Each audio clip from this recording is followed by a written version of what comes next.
Hello friends, আজ আমি নতুন একটি স্পেশাল রেসিপি শেয়ার করতে যাচ্ছি। সেটা হলো হোমমেড ভ্যানিলা আইসক্রিম, তাও আবার কোনো প্রকার ক্রিম ছাড়া।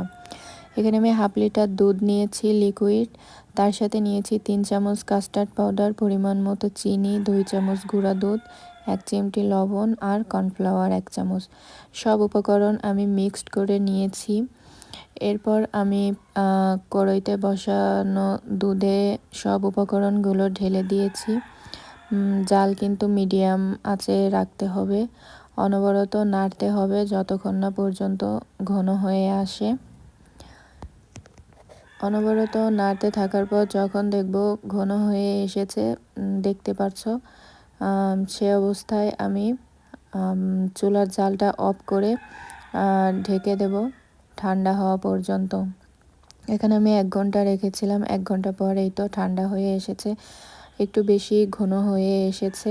ঠান্ডা হবার পর আরও ঘন হয়ে যায়।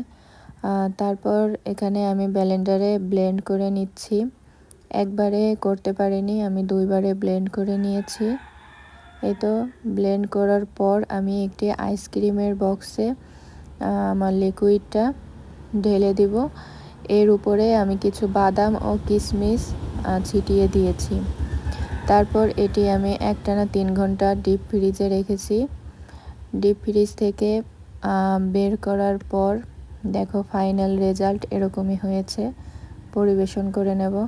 কেমন হয়েছে আমার রেসিপিটা তোমরাও বাসায় বানিয়ে ট্রাই করে দেখতে পারো, আর আমার কমেন্ট বক্সে কমেন্ট করো তোমাদেরটা কেমন হয়েছে, আমার ভিডিওটা কেমন হয়েছে।